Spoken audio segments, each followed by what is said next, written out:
Mari kita kembali membuka masih dengan Al-An'am. Kali ini bahasan kita dari ayat 130 ya. 130. Sampai berapa ayat? 3 ayat aja. 3 ayat. 132.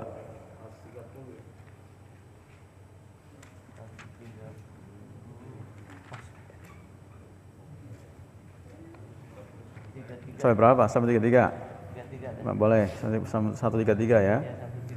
Baik, para jamaah buka ya. Al-An'amnya 130 sampai 133. Kita awali dengan Al-Fatihah. Assalamualaikum warahmatullahi wabarakatuh. Waalaikumsalam warahmatullahi wabarakatuh. Alhamdulillah rabbil alamin. Assalatu wassalamu ala asrafil anbiya'i wal mursalin wa ala alihi washabihi ajmain. Amma ba'du. Rabbi shrah li sadri wa yassir li amri wahlul 'uqdatam min lisani yafqahu qawli. Amin. Para jamaah sekalian, kita akan lanjutkan kajian tafsir terjemah Al-Qur'an insyaallah sebagai kelanjutan daripada kajian pekan yang lalu. Kita akan lanjutkan Al-An'am 130 ya sampai 133. Namun demikian, sebelum kita kaji, mari kita baca bersama dan diawali dengan baca suratul Fatihah. Semoga dengan Al-Fatihah yang kita baca, segala apa yang kita hajatkan Allah kabulkan, Allah perkenankan ya. Dan juga untuk teman-teman kita, semoga yang tidak hadir karena ada halangan, segala uzurnya Allah terima. Dan untuk keluarga kita yang telah mendahului kita, para orang tua kita, teman-teman kita, guru-guru kita, para wakaf masjid ini, semoga Allah tempatkan insya Allah tempat yang terbaik, yang terindah di dalam ridhonya Allah Subhanahu wa taala. Al-Fatihah. A'udzu billahi minasy syaithanir rajim. Bismillahirrahmanirrahim. Alhamdulillahi rabbil alamin. Ar-Rahmanir Rahim. Maliki yaumiddin. Iyyaka na'budu wa iyyaka nasta'in. Ihdinas siratal mustaqim. Shiratal ladzina an'amta 'alaihim ghairil maghdubi 'alaihim waladdallin. Amin. Bismillahirrahmanirrahim. Ya ma'saral jinni wal insi alam ya'tikum rusulun minkum yaqussuna 'alaikum ayati wa yunzirunakum liqa'a yaumikum hadza. Qalu sa'idna ala anfusina wa gharrathumul hayatud dunya. Ulang. Wa gharrathumul hayatud dunya wa shahidu ala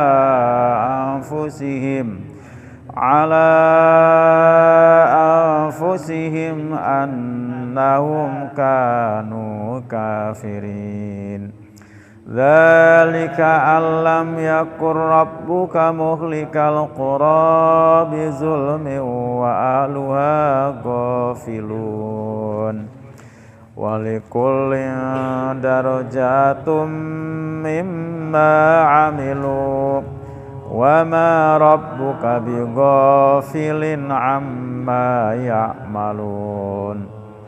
Wa rabbukal ghaniyyu dzur rahmah iyasha yudhibkum wa yastakhlif min ba'dikum ma yasha'u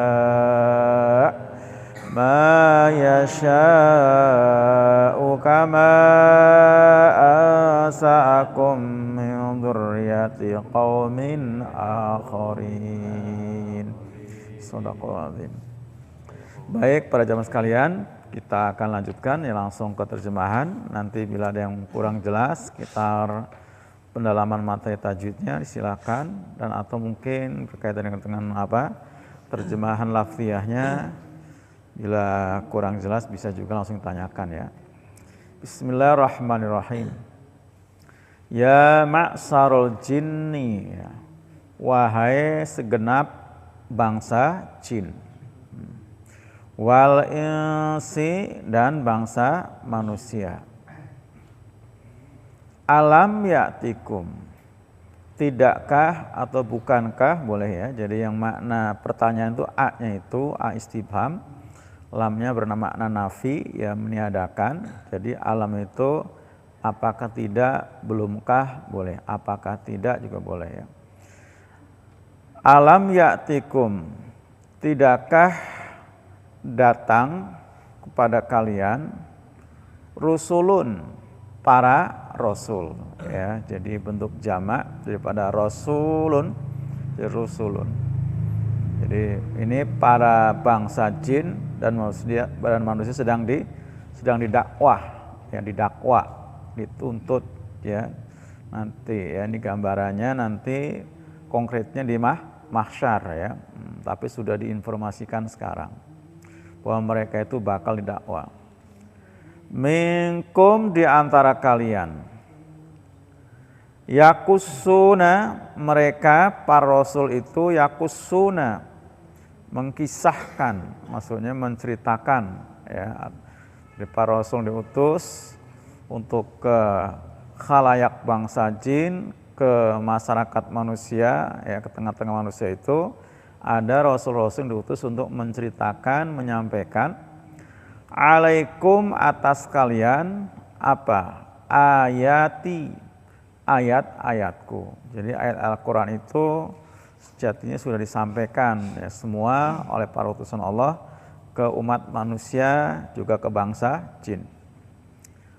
Wa yunzirunakum, dan mereka para rasul tadi memberi peringatan pada kalian, memperingatkan ya, liqa'a, terhadap ya, pakai terhadap atau untuk li-nya li ta'lil, liqa'a yaumikum hadza, bukan maaf, li-nya bukan li ta'lil, liqa'a artinya liqa pertemuan ya. Salah tadi. Liqa'a pertemuan, yaumikum hadza, pertemuan harimu ini. Maksudnya ketika mereka dikumpulkan di mahsyar.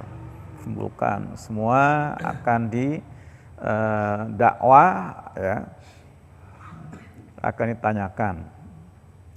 Qalu, mereka bangsa jin, mereka bangsa manusia berkata, artinya menjawab pertanyaan Allah ya. Ketika Allah nanya alam ya'tikum tadi, nah, mereka semua menjawab syahidna, kami bersaksi. Jadi benar-benar ya, syahidah itu menyaksikan ya dengan mata kepalanya ya, dengar suaranya, dengar apa yang dibacakan, apa yang disampaikan ya. Kalau tertulis ya mereka bisa baca. Ala anfusina, atas diri kami. Jadi mereka mengatakan kami menyaksikan atas diri kami. Jadi di situ memang nggak bisa bohong ya Pak, nggak bisa bohong. Wa gharrathum, dan telah menipu mereka. Ya, goroh, bahasa kita ada bahasa Jawa, bahasa Betawi, goroh itu apa? Bohong ya, goroh ya. Goroh lo ya, berarti bohong lo gitu ya, goroh. Nah, menipu artinya, gurur, tipuan. Kalau dalam istilah fikih ada istilah gurur ya, tipu daya, tipuan. Gharrathum, telah menipu mereka yang sedang dakwah tadi ya. Apa? Al-hayatud dunya, kehidupan dunia. Jadi tertipu oleh gemerlapan dunia, hiruk pikuk dunia yang menyita waktu mereka, menguras tenaga mereka karena cita-cita, karena capaian-capaian, karena apa? Keinginan-keinginan nafsu mereka, baik itu tentang kesibukan untuk mencari harta, kesibukan untuk meraih jabatan, popularitas, semua itu adalah pernak-pernik dunia yang menipu sehingga mereka lupa akan pertemuan dengan Allah untuk hari akhirat. Wa syahidu, dan mereka menyaksikan, ya, jadi mereka tahu persis ala anfusihim, atas diri-diri mereka, annahum, bahwasanya mereka itu kanu, adalah mereka kafirin, kafir. Jadi benar-benar mereka menyaksikan, menyadari akan kekafirannya, ya, di sana. Di sini juga ada yang sebagian mereka ngeh gitu ya, seperti itu. Tapi memang mereka tadi karena tertipu tadi sehingga mereka larut dalam kesibukan hiruk pikuk urusan-urusan dunia. Dzalika, itulah, alam yakun. Tidak akan ada siapa robbuka, Robmu itu, muhlikal qura, menghancurkan suatu negeri, bizulmin, dengan kezoliman. Berarti nggak mungkin, ya, nggak mungkin Allah menghancurkan suatu negeri, ya, sekarang ini dunia, ya, secara zolim, karena Allah itu nggak pernah zolim. Wa ahluha, dan penduduknya, sedangkan penduduknya ghafilun, mereka lalai dari mengingat Allah, lalai dari menyembah Allah, lalai daripada tugas-tugas kewajiban sebagai pengabdi Allah. Mereka malah memuja-muji nafsunya, ya. Walikulin, dan masing-masing, ya, masing-masing baik bangsa jin maupun bangsa manusia, ya, darajatun, ada derajat-derajat, ya, ini jamak berdarajah. Kalau darajah pakai tamar buto, 1 derajat, darajat sini jamak muannas salim. Jadi masing-masing bangsa jin dan manusia itu ada tingkatan derajatnya. Nah, jadi nggak semuanya sama. Mimma, dari apa yang amilu, telah mereka kerjakan. Jadi ketinggian derajat seorang itu bukan serta-merta karena apa? Karena gratisan dikasih sama Allah, tapi dari apa yang mereka kerjakan. Nanti kita cari tahu apa saja amalan-amalan yang buat derajat kita bisa meninggi, ya, mulia itu. Wa ma rabbuka, dan tidaklah Tuhanmu bighafilin, ya, lalai, amma, dari apa yang ya'malun, mereka selalu kerjakan. Artinya semua yang diperbuat oleh bangsa jin, bangsa manusia dalam pengawasan Allah, dalam pengetahuan Allah, nggak ada yang lepas luput tanpa catatan. Artinya nggak ada bakal yang dirugikan. Semua akan mendapatkan balasan ganjar sesuai dengan apa yang dikerjakan. Baik, ya, dikerjakan dengan apa, akan mendapatkan pahala. Kalau buruk Anda mendapatkan dosa kemana, pahala kemana, semua sudah ada tempatnya masing-masing. Wa rabbuka, sedangkan Rabbmu itu al-ghaniyyu, maha kaya, ya, dzur-rahmah, lagi memiliki rahmat, dan rahmat Allah nggak terbatas. Iyasya, jika dia Allah menghendaki, yudhibkum, niscaya dia Allah akan melenyapkan kalian, ya. Dhahaba asal katanya bisa berarti pergi, hilang, ya, termasuk juga memilih, bahkan dhahab juga bisa arti emas, ya. Nah, kita suka pakai istilah madhab, nah itu pilihan berarti, ya. Ulang, iyasya, jika dia Allah menghendaki, yudhibkum, dia Allah akan melenyapkan kalian, wa yastakhlif, dan dia Allah akan mengganti, mim ba'dikum, sesudah kalian dimusnahkan, ya, dilenyapkan, ya, mayasa, pada apa yang dia Allah kehendaki, kama, sebagaimana ansya'a, dia Allah menghendaki, kum, pada kalian, min zurriyati, ya, ansya'a bisa artinya mencipta, ya Pak, membuat, min zurriyati, dari keturunan kaum akhirin, yang lain. Jadi artinya Allah mudah saja melenyapkan, mengganti, bahkan mencipta pun buat Allah nggak perlu waktu, nggak perlu bahan baku, kun fayakun, itu mudah gitu, ya. Nah, tapi semua ketika Allah lakukan, pembinasaan itu bukan karena tanpa sebab. ya, bukan tanpa sebab, bahkan sudah diperingatkan ya di tengah-tengah umat yang akan dibinasakan itu rasul-rasul yang memperingatkan. Nah itu terjemahnya para jamaah sekalian. Ada yang tanyakan nggak sekitar terjemahan dulu? Atau mungkin bacaan?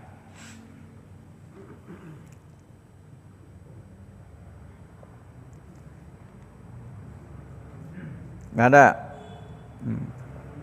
Nggak ada ya? Baik, jadi para jamaah sekalian, yang kita baca barusan ya, termasuk tadi ayat 130 itu ada hubungannya erat dengan ayat sebelumnya ya, baik di 128 maupun 129 ya. Karena di 128-nya memang Allah sudah menyatakan bahwa nanti Allah akan mengumpulkan ya manusia juga jin ya di mahsyar itu. Baik. Amalan yang tadi untuk meningkatkan derajat kita. Oh ya, itu amalan untuk meningkatkan derajat ya. Itu ini udah masuk ke tafsirnya ya. Jadi amalan, di Nabi sempat pernah bertanya kepada para sahabat, apakah kalian mau ya aku tunjukkan terhadap amalan-amalan yang bisa menghapuskan dosa-dosa kalian dan meningkatkan derajat-derajat kemuliaan kalian. Qalu, mereka para sahabat menjawab, bala, tentu ya Rasulullah. Nah, kemudian Nabi memberikan 3 amalan praktis ya, 3 amalan praktis. Nanti para ikhwan bisa buka dari kitab Bulughul Riyadhus Shalihin bab tentang banyaknya jalan menuju kebaikan ya. Itu di sana Nabi memberikan 3 macam amalan praktis ya. Pertama sempurnakan wudu. Sempurnakan wudu. Jadi wudu itu jangan hanya sebatas kita kerjakan untuk di perkara wajibnya ya, tapi plus dengan yang sunahnya gitu ya. Jadi kalau anggota wudu kan apa Pak? Muka, tangan, kepala, kaki, nah seperti itu ya. Jadi kalau kita mencuci muka, mencuci tangan, kemudian kita mengusap kepala, membasuh kaki, ya itu sudah sah. Tapi Nabi menghendaki kita menyempurnakan tuh plus dengan sunahnya. Ya, dia awal dengan cuci tangan, Pak, cuci tangan biasa di telapak tangan kita supaya bersih. Dia awali dengan apa? Kumur-kumur, istinsar ya. Masukkan air ke mulut langsung ke hidung, kemudian semprotkan lagi 3 kali. Nah itu namanya ini bagian pada menyempurnakan wudu. Ini enggak termasuk rukun. Kemudian nyuci muka sekali cukup, tapi Nabi menghendaki supaya kita sempurnakan dengan 3 kali. Kemudian mencuci tangan, ya, mencuci tangan cukup sekali, sah. Tapi Nabi menghendaki 3 kali supaya ada nilai tambahnya. Dicuci mulai dari ujung jari sampai ke ilal marofik kalau Qur'annya, sampai ke siku. Nah 3 kali nggak cukup dengan 3 kali, tapi juga di sela-sela, Pak, digosok-gosok jari tangan kanan dengan kelingking kita. Begitu juga tangan kiri ya 3 kali ya, dari ujung jari sampai ke sikut 3 kali, kemudian di sela-sela antara jari-jari dengan kelingking. Mengusap dari ujung depan rambut bagian depan sampai ke belakang. Nah, tarik lagi ke depan. Kemudian nggak cukup sampai situ.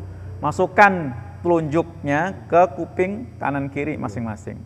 Kemudian taruh ibu jari di belakang daun telinga dari bawah, tarik ke atas. Ini nggak termasuk rukun, tapi termasuk menyempurnakan wudu. Berarti pas di nampung air ke belakang?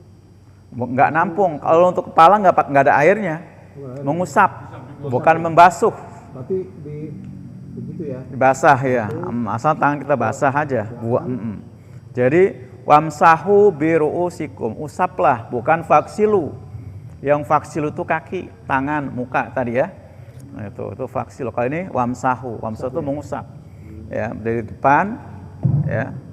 Kemudian sampai belakang, tarik lagi ke depan. Kalau masih basah langsung masuk ke telinga. Kemudian ibu jari di belakang, itu telunjuknya masuk kuping, Pak, tarik ke atas, ke bawah lagi. Tapi kalau nggak basah, ambil air lagi. Itu namanya menyempurnakan wudu. Begitu juga kaki. Dari ujung kaki, ujung jari, kalau bahasa Qur'annya sampai ilal ka'bain, sampai ke dua mata kaki. Ilal ka'bain. Nah, juga sama tadi basuh 3 kali dan di sela-sela juga sela jari. Kemudian Nabi mendaki supaya kita memperindah berbagus anggota wudhu sampai ke tengah betis. Kalau Quran kan cukup ke ilal ka'bain, sampai ke 2 mata kaki. Tapi Nabi mengendaki sampai ke tengah betis, bukan ke lutut. Nah, dari ujung kuku, ujung jari, bukan dari betis.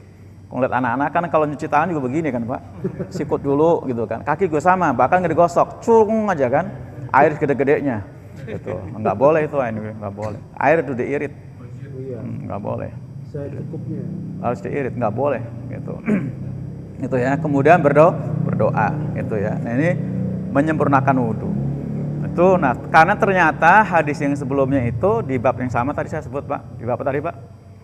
Di banyaknya jalan menuju kebaikan-kebaikan ya di kitab Riyadhus Shalihin itu ternyata kita membasuh, mencuci anggota wudhu itu dosa-dosa rontok bersama dengan tetesan air terakhir.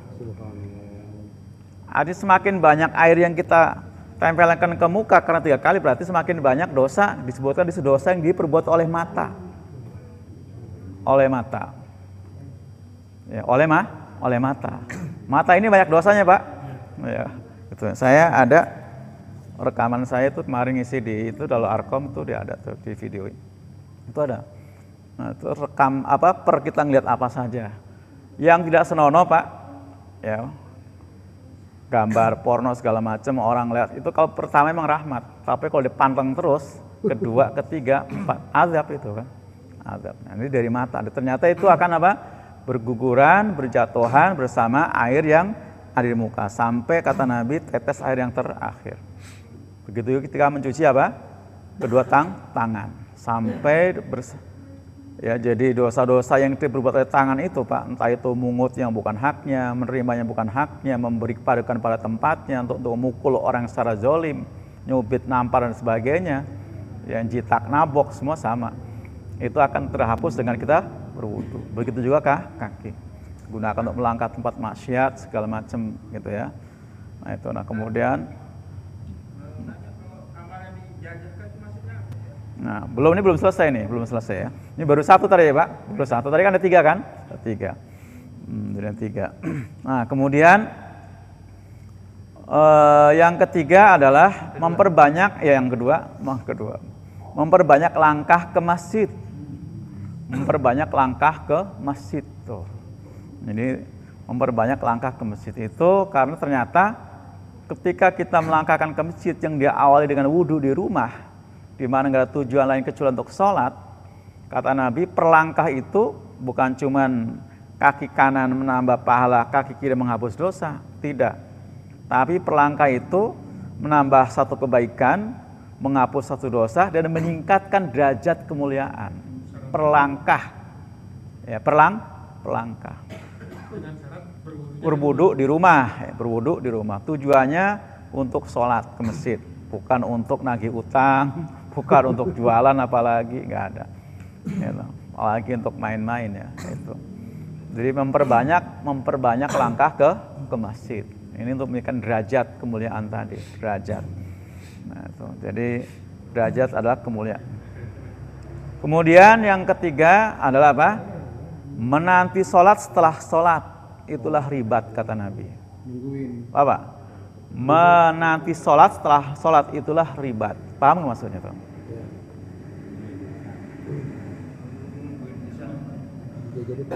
Nungguin sholat setelah kita habis sholat dan termasuk ribat. Ribat tuh jaga-jaga, menjaga. Jadi tadi kita Pak habis sholat maghrib dan kita beraktivitas. Apapun aktivitas kita diniatkan menunggu sholat isya, termasuk mungkin ya taklim ini Pak. Makanya kita begitu azan kan berhenti, karena memang kita nunggu waktu isya. Termasuk kerja Pak, apa habis maghrib saya kerja apa tuh? Ngangkatin galon. ngangkat galon. Nah, ngangkat galon tuh niatin untuk nunggu waktu Isya. Iya. Termasuk baca Quran juga nunggu waktu Isya. Atau mungkin mak-mak ya saya sampaikan juga, ketika ada urusan dapur belum selesai, waktu urusan dapur itu nunggu waktu Isya. Gitu. Nah begitu juga habis sholat Isya, tunggu waktu subuh. Nunggunya dengan aktivitas apapun, dengan si tidurnya kita. Tidur itu menunggu waktu subuh. Atau mungkin kita beraktivitas yang lain. Jadi aktivitas semua dalam rangka menunggu waktu subuh, walaupun cuma tidur, tapi diniatkan. Ya, jadi pekerjaan menunggu itu ternyata itu menghapus dosa, meningkatkan derajat kemuliaan.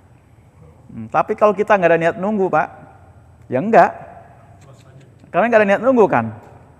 Dan bahkan ketika datangnya si Isya, datangnya si Zuhur, Maghrib, banyak yang malah bukan lalai, kayak gedek gitu Pak, gedek. Ya, udah Isya aja gitu kan. Kayak gedek gitu kan. Oh ya, asar baik katanya kan.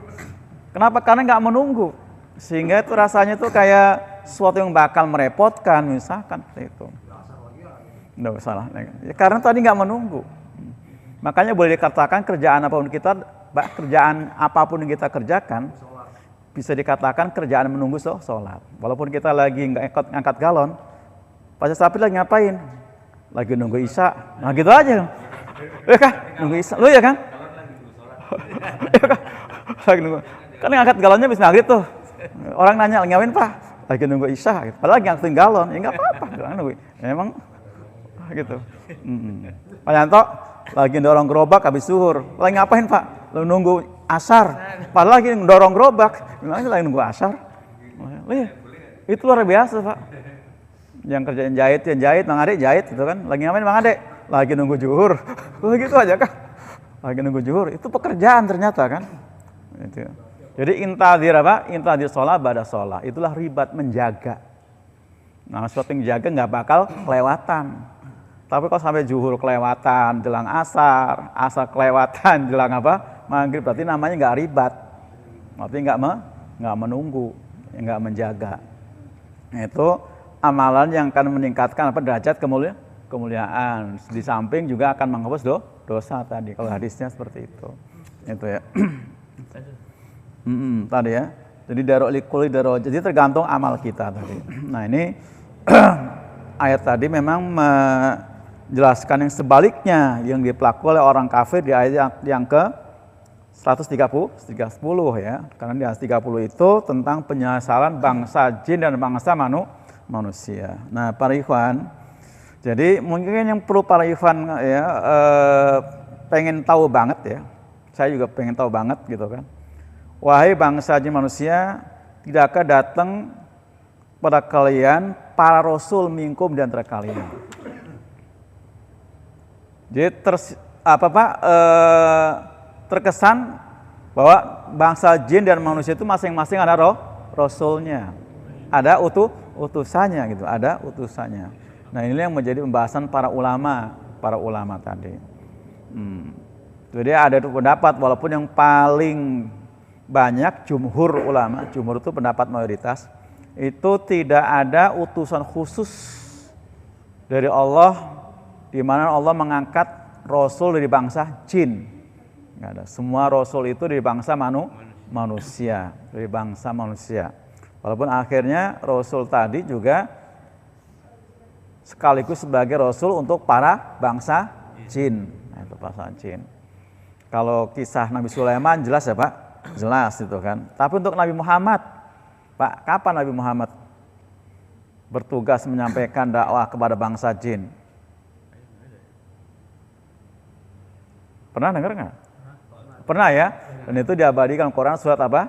Al-Ahqaf aja. Al-Ahqaf ada di Al-Ahqaf itu ada ayat 29, 30 bahwa Nabi baca Quran, sekelompok jin dengerin, memperhatikan. Dan setelah dengarkan ternyata disampaikan kepada bangsa jin yang lain. Itulah utusan Allah dari bangsa jin ke bangsa jin yang lain. Nah, seperti itu diantaranya. Juga banyak ayat-ayat yang menyebutkan bahwa memang semua Allah utus Rasul itulah rijalan. Rijalan itu laki-laki ya. Semua itu bangsa manusia. dan memang khusus untuk Nabi, wa ma arsalnaka ila rahmatan lil alamin. Ya, jadi memang untuk semua alam. Ketika Nabi menerapkan ajaran Islam itu semua dapat rahmat termasuk bangsa jin. Di surat jin jelas ya, di surat jin jelas Pak, ayat 6, ayat 7, ayat 8 di sana bahwa bangsa jin menceritakan di antara kami ada yang beriman dan ada yang kufur. Di antara kami yang beriman dan kufur, sama dengan manusia. Sama dengan manusia gitu ya. Nah, jadi ayat yang ke-130 ini memang erat hubungannya dengan ayat yang ke-128 di mana Allah akan kumpulkan manusia jin di mahsyar. Ya, mahsyar, bahkan dalam ayat lain bukan cuma bangsa manusia, bangsa jin dikumpulkan, termasuk bangsa binatang, bahkan termasuk binatang buas. Ya.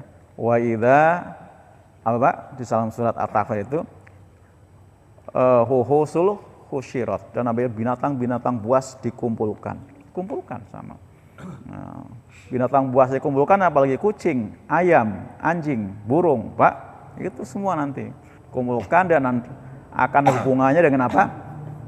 Pertanggungjawaban manusia. Miara ayam, ya, miara apa Pak? Kucing, dikasih makan enggak? Ya, terhadap anjing, bagaimana sikapnya? Karena ada orang sama anjing kayaknya gede banget itu, dibunuh bakal. Nah, semua kan nanti akan menuntut jika binatang-binatang itu dizolimi. Miara burung, Pak, burung udah habitat wajarnya di alam lepas, dikandangin, Pak, dikandangin.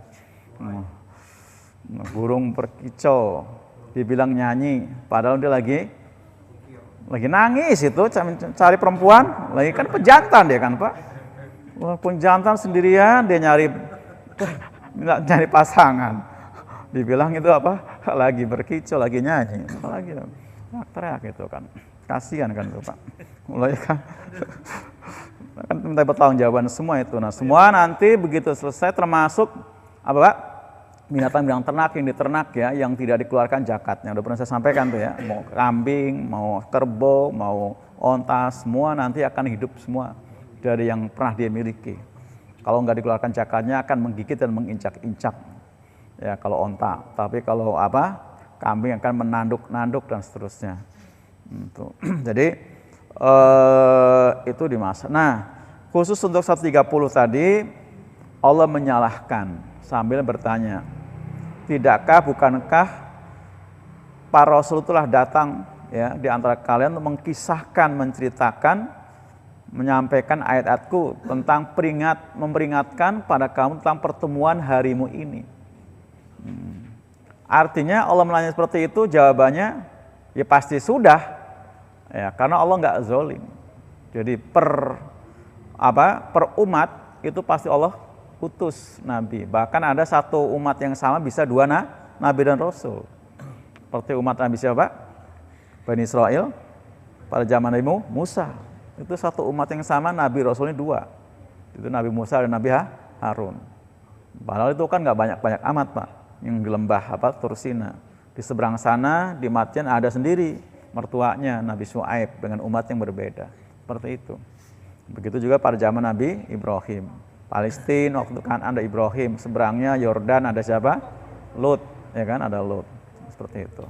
Nah, semua itu sebagai apa? Rasul atau rusulun yang menceritakan, meringatkan tentang hari kiamat. Tapi begitu, orang kafir bahkan ada yang benar-benar mengingkari, mendustakan. Bahkan ada yang mengatakan bahwa hidup itu ya sekarang ini saja, nggak ada hidup selama mati. Bahkan mereka ada yang bersumpah. Ya, coba kita buka Pak, surat apa? An-Nahl ya, betul. Lebah.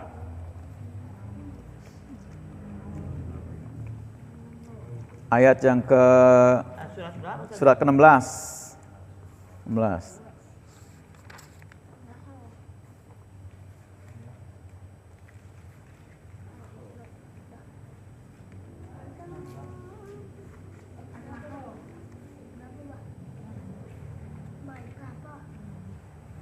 Ayat ke-38 tuh ya, 38 tuh.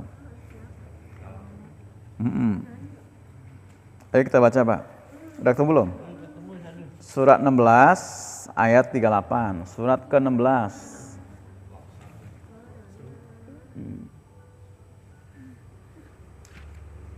Ke-16 Pak. Itu berapa? Itu nah itu satu lagi. Itu kan 17. Sama. Ayat ke-38. Waqsamu betul, waqsamu. Waqsamu. Waqsamu. Ya, kita baca bersama yuk. A'udzu billahi minasy syaithanir rajim. Bismillahirrahmanirrahim. Wa aqsamu billahi jahda aymanihim la yab'asullahu man yamut bala wa'dan 'alaihi haqqan walakin aktsaran nasi la ya'lamun. Shadaqallahu. Waqsamu dan mereka bersumpah, ya, jadi orang-orang kafir, orang-orang yang mukadzibin disebutkan dalam ayat ke-36 itu, ya, orang-orang yang mendustakan itu bersumpah, mendustakan terhadap hari akhir, enggak percaya dengan kiamat, dengan akhirat, enggak percaya dengan surga dan neraka. Mereka bersumpah billahi kepada Allah, ya, jahda aimanihim dengan sungguh-sungguh sumpah mereka, bahkan ya. Jadi benar-benar bersumpah, ya, meyakini bahwa mereka meyakini la yab'asullahu mayyamut, tidak akan membangkitkan siapa Allah man siapa yang yamutu mati. Jadi pokoknya mati ya sudah, busuk jadi tanah gitu ya itu. Dan ini benar-benar namanya orang kafir Pak, orang kafir.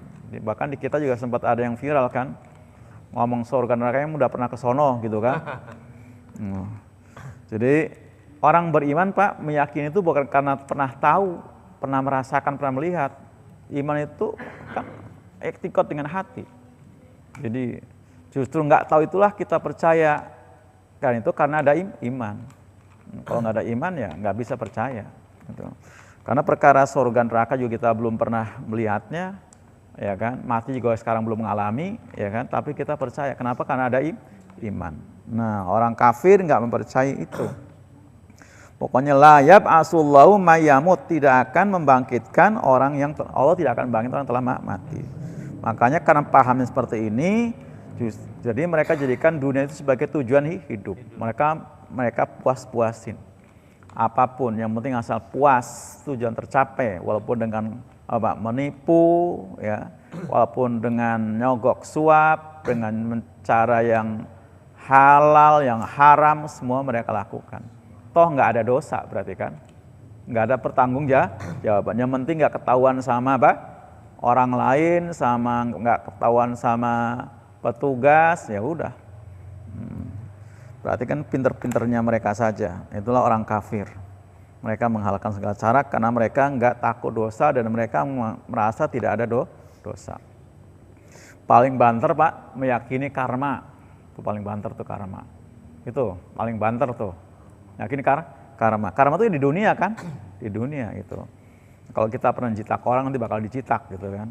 Karena pernah ngemplang orang, ngemplang utang, ya nanti akan dikemplang lagi. Nah seperti itu doang itu. Bala yang benar, dan janji Allah itu aliatannya hakon itu hak. Walakin aktsarun nas, akan tapi kebanyakan mereka tidak ya'lam, tidak mengetahui. Jadi mereka nggak percaya dengan akhirat itu benar-benar disertai dengan sumpah, yakin seyakinnya. Nah, kemudian dijelaskan ayat berikutnya tadi ayat ke-39-nya itu satu hal yang pasti ya, artinya bahwa Allah itu akan membangkitkan kita di akhirat karena terkait dengan apa? Hak-hak orang lain, hak-hak yang kita yang selama di dunia mungkin belum terpenuhi. Jadi kalau nggak ada hari peradilan, nggak ada akhirat Pak, justru Allah itu malah nggak adil. Betul nggak Pak? Nggak adil. Kan banyak Orang beramal baik di dunia Pak, dengan kebaikan yang banyak, mungkin belum dapat ganjaran di dunia kan Pak? Loh iya kan? Padahal mah kita timbang sholat 2 rakaat sebelum subuh, lebih baik dunia seisinya. Loh iya kan? Kalau nggak ada akhirat, loh rugi kan? Terus seperti itu. Dan banyak orang yang berbuat jahat sejahat-jahatnya Pak di dunia aman-aman aja. Nggak ada apa? Nggak terkena sanksi apapun karena emang saking rapinya menutup kebusukannya.